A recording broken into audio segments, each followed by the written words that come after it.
Christophe, Oui, bonjour, bonjour. vous m'entendez? Oui.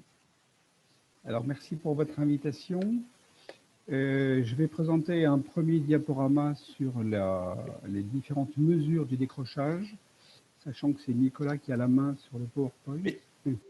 Voilà, donc on peut aller directement à la première diapo. Voilà, donc simplement pour vous dire que l'exercice qui m'a été demandé par Nicolas, c'est quelques éléments un peu de cadrage quantitatif de la question du décrochage, étant entendu que je ne suis pas statisticien, donc je ne suis pas à l'abri de quelques erreurs. Et pour aller vite, simplement vous dire que il y a un chiffre qui est officiel dans la mesure du décrochage. C'est une des manières de chiffrer le décrochage qui est opérée par la DEPP, du ministère de l'Éducation nationale, sur la base d'un indicateur construit via l'enquête emploi de l'INSEE sur le taux de sortants précoces. Hein, cette définition, elle est utilisée dans un cadre européen pour suivre les objectifs du sommet de Lisbonne de 2000 et suivre la réalisation de l'objectif d'atteinte d'un taux de sortie précoce ramené à 10% à l'horizon 2020, auquel nous sommes aujourd'hui. Et donc c'est l'organisme européen Eurostat qui publie cet indicateur. La définition des décrocheurs, c'est intéressant parce qu'il n'y a pas de chiffrage, il n'y a de chiffrage que par rapport à une définition donnée. Celle qui a été retenue au niveau européen par Eurostat, elle est référée à une définition des décrocheurs comme les jeunes de 18 à 24 ans, bon, 18, 24, 25 ans, hein, vous connaissez la distinction, c'est 24 ans révolus, qui ne sont pas allés au-delà du premier cycle du secondaire et qui n'ont pas suivi de formation au cours des 4 semaines précédant l'enquête. Si on se réfère à cet indicateur, c'est le dernier paragraphe. Alors, une précision, je suis allé trop vite dans la formulation, elle est trop synthétique. C'est-à-dire que ce que montre Eurostat, c'est que le taux moyen de sortie précoce au niveau des pays de l'Union européenne, c'est un taux, si on retient cette définition, qui est passé de 11,2% en 2010, sommet de Lisbonne, à 10,2% en 2019. Soit, c'est-à-dire qu'au niveau de la moyenne des pays de l'Europe, on a atteint, on est en phase d'atteindre l'objectif de 10%, qui se décompose en 8,4% pour les filles et 11,9% pour les garçons. Simplement, là où je suis allé trop vite, c'est que cet indicateur-là, c'est l'indicateur moyen en Europe, mais l'indicateur pour la France, on le verra dans une diapo suivante, il est à 8,2 en 2019. Hein, donc la France est plutôt dans la moyenne des pays européens. Au niveau international, il y a une seconde définition qui est celle des NEETs. Vous en avez certainement entendu parler. Ce sont les jeunes qui ne sont ni en études, ni en emploi, ni en formation. Et là, cet indicateur, il est renseigné en France par le ministère du Travail, dès lors qu'il intègre la question de l'emploi. Donc c'est la DARES qui produit les chiffres, et là on voit les évolutions. En 2015, les jeunes dits NEET, c'est 13,7% de la classe d'âge des 16-25 ans, plus d'1 million de jeunes. Et en 2018, on arrive à 12,9% de la classe d'âge.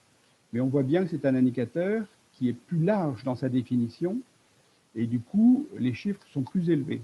Ce qui est intéressant, c'est que quand on regarde la caractéristique des jeunes ni scolarisés, ni en emploi, ni en formation pour la dernière année disponible, 2018, on voit que 53% sont chômeurs au sens du BIT et les autres considérés comme inactifs, que 48% sont sans emploi ni formation depuis 1 an ou plus, c'est-à-dire en situation de chômage de longue durée, et que 56%, c'est-à-dire à peine plus de la moitié, sont en contact avec le service public de l'emploi. Diapo suivante. C'est fait. Merci. Alors, au niveau national, là, j'irai beaucoup plus vite, hein. C'est vraiment une sorte de panorama des différentes manières de chiffrer le décrochage. Au niveau national, j'ai recensé pas moins de 4 enquêtes qui permettent de quantifier le décrochage, avec bien évidemment des résultats différents selon les indicateurs et les définitions retenues.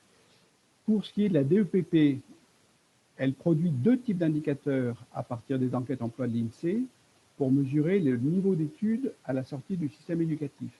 Le premier, je l'ai déjà évoqué, c'est le taux de sortants précoces, donc c'est l'indicateur Eurostat. Et ce que je vous disais tout à l'heure, c'est que pour la France, il passe de 12,6 en 2010, sommet de Lisbonne, à 8,2% en 2019, dernière année disponible. Donc un indicateur qui serait, si on le prend tel quel, assez positif. Et le second indicateur, c'est le taux de sortants sans diplôme, ce qu'on appelle un indicateur de flux, c'est-à-dire qu'il mesure la part des sortants de formation initiale sans diplôme par rapport à l'ensemble des sortants.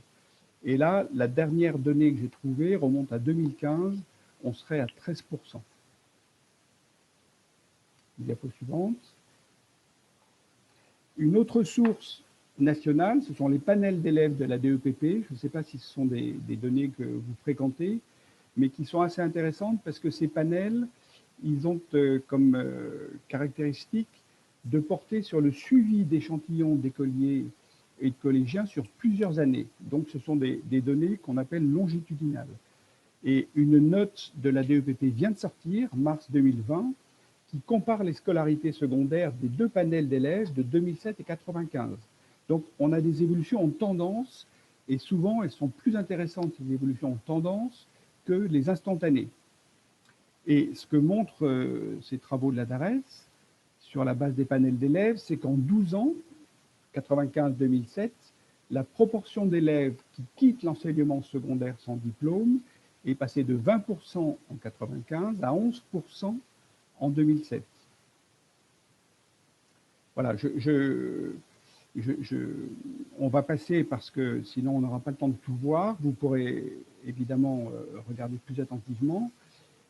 Pour ceux que ça intéresse, le diaporama que je vous laisserai bien évidemment. Troisième source nationale, le système interministériel d'échange d'informations, le SIEI du ministère de l'Éducation nationale.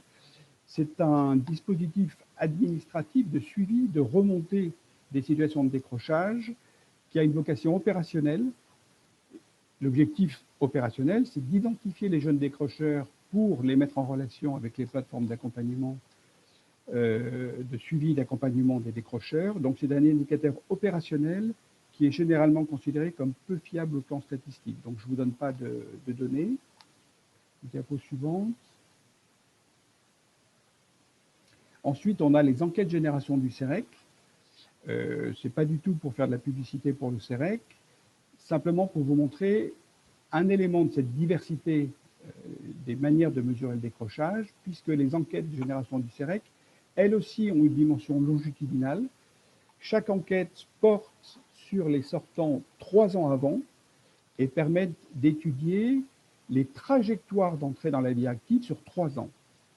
Quand on prend la dernière enquête en date, c'est-à-dire l'enquête 2016, qui porte sur les sortants 2013, tout niveau de diplôme confondu, sur une génération, on voit que les sans diplôme, c'est-à-dire ceux qui sont sortis du système éducatif en n'ayant pas obtenu au moins un CAP ou un BEP, eh bien, en 2013, ils représentent 17% des jeunes, c'est-à-dire de la classe d'âge sortie du système éducatif en 2013, c'est-à-dire près de 120 000 jeunes.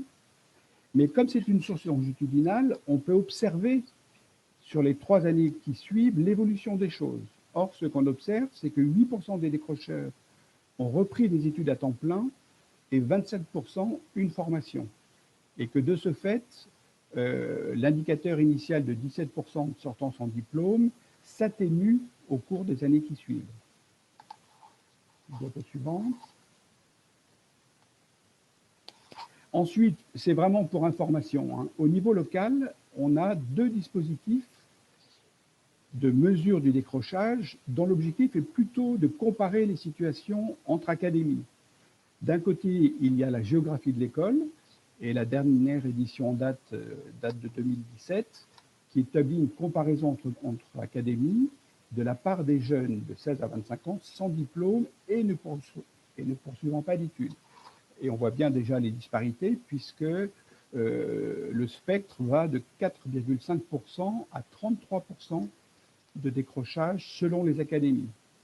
Et puis pour information, un autre outil, je ne sais pas si vous l'avez déjà utilisé, qui s'appelle l'Atlas des risques sociaux d'échec scolaire, coordonné par le CEREC, le centre associé de Caen, en Normandie, et qui lui aussi analyse les disparités sociales en matière de décrochage à l'échelle des cantons, académie par académie. Je ne rentre pas dans le détail, mais l'objectif, c'est de regarder les facteurs de risque de décrochage, non pas du point de vue des individus ou même des établissements, mais du point de vue des environnements économiques, sociaux et culturels des territoires dans lesquels s'inscrivent ces établissements. Je ne développe pas plus parce qu'il y a eu des choix d'indicateurs qui font que ces taux sont très élevés, entre 20 et 33% en moyenne. Mais encore une fois, la singularité de cet exercice, c'est plutôt de porter sur les facteurs de risque au niveau des territoires. Diapo suivante. Et alors, en conclusion, parce que Nicolas m'a demandé un peu de regarder ce qui relevait de la controverse sur le chiffrage du décrochage pendant le confinement, donc je repars de l'estimation du ministère, puisque en juin dernier, le ministre évoquait le fait que 500 000 élèves sur 12 millions, c'est-à-dire 4%, auraient perdu le contact avec leur enseignement, selon les remontées de terrain et les observations des professeurs. Donc, vraiment une estimation. Vous savez certainement mieux que moi que ces chiffres sont critiqués à la fois parce que considérés comme très largement sous-estimés et d'autre part parce que masquant les disparités territoriales. Et on voit que les outils que j'évoquais précédemment soulignent avant tout ces disparités territoriales. Et par ailleurs, les estimations syndicales, votre syndicat ou d'autres, disent que pour ce qui est de l'enseignement professionnel, on est sur des valeurs bien plus élevées, puisqu'on serait entre 10 et 15% de décrochage pour les élèves de Bac Pro et jusqu'à 50% pour les élèves de CAP, dont on sait tous qu'ils concentrent les risques de décrochage. Dernière diapo, juste pour faire référence, j'ai trouvé cette enquête qui m'a paru assez sérieuse, assez solide, qui a été réalisée pendant le confinement, donc fin avril 2020, enquête en ligne auprès d'un échantillon de 1000 enseignants. Et au terme de ce qui s'apparente à un sondage, mais qui encore une fois est assez solide, on a des données qui doivent correspondre vraisemblablement à votre ressenti d'enseignant, à savoir que 19% des élèves ne paraissent pas engagés dans leur scolarité pendant le confinement. Alors, on voit bien le côté subjectif, effectivement, de ces appréciations, que parmi eux, 40% ne présentaient pas de risque de décrochage avant le confinement, donc il y a bien un effet confinement, que depuis le début du confinement, les enseignants estiment qu'ils ont perdu le contact avec 12% de leurs élèves, jusqu'à 25% dans les collèges REP et les lycées professionnels, et que parmi eux, parmi les élèves avec qui les enseignants n'ont pas eu d'échange, 65% sont identifiés comme un risque de décrochage. Et que rapidement, mais ça illustre les ambiguïtés sur le terme de décrochage. C'est que on parle de décrochage pendant le confinement, c'est-à-dire donc d'élèves qu'on n'a pas pu suivre, qui ont interrompu leur scolarité. Ça ne veut pas forcément dire qu'on ne retrouve pas ces élèves en septembre et que donc ils ne vont pas rejoindre finalement le rang des classes. La question que je me posais, c'est s'il y a déjà des choses qui sont entreprises justement pour mesurer la corrélation entre décrochage ponctuel pendant le confinement et décrochage scolaire. Alors même si évidemment on va en voir les effets sur les années qui viennent, mais est-ce que vous savez si institutionnellement, par exemple le rectorat ou la MLDS a commencé à mesurer des choses sur ces corrélations? Alors, si c'est à moi que la question s'adresse, je me suis effectivement posé la question, étant entendu que j'ai eu cette commande sur le chiffrage du décrochage le week-end dernier, et que je n'avais donc à ma disposition que les sources auxquelles je pouvais accéder en ligne sur les différents sites du ministère, de la DEPP, du CEREC, etc. Et je n'ai rien trouvé qui me permette de dire que justement ce type de travaux est en cours, mais j'imagine que c'est le cas. Voilà, mais je ne peux pas au jour d'aujourd'hui vous donner des éléments de chiffrage en tout cas sur l'impact du confinement sur le décrochage au sens classique du terme. Alors, oui, bonjour à toutes et à tous. Donc, je confirme, hein, il n'y a pas forcément de mise en place de groupes de travail et de réflexion ad hoc à ce sujet. On est plutôt lancé dans une dynamique d'information au sein des services sur la mise en place de l'offre, de l'obligation de l'offre de formation pour les 16-18. L'obligation de formation pour les 16-18.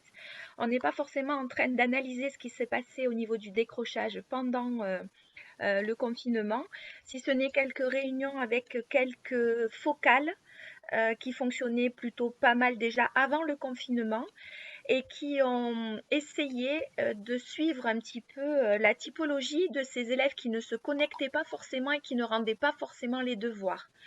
Et là, on s'est rendu compte qu'on ne pouvait pas forcément parler de décrochage comme on vient d'entendre le brillant exposé de Sophia, mais plus particulièrement de toutes les raisons et les causes familiales, sociales, de fractures numériques ou de surinvestissement d'un seul et même matériel pour toute la famille, voire même dans les familles qui n'ont pas forcément des problèmes sociaux, des parents qui devaient travailler en même temps qu'ils devaient suivre leurs enfants ou leurs jeunes. Où là, ça commence à être vraiment très très délicat. D'où je pense l'enseignement tiré par le gouvernement de laisser les écoles ouvertes. Mais je dirais les remontées qui avaient été prévues par une enquête qui s'appelait Orchestra a soulevé un tollé terrible au sein des établissements qui n'en pouvaient plus de renseigner et de re-renseigner un certain nombre d'informations, surtout dans les lycées pro notamment, où il fallait à nouveau accueillir ces jeunes, organiser cette fin d'année où finalement la validation de leur diplôme lié à des stages qui n'ont pas pu être faits était assez problématique.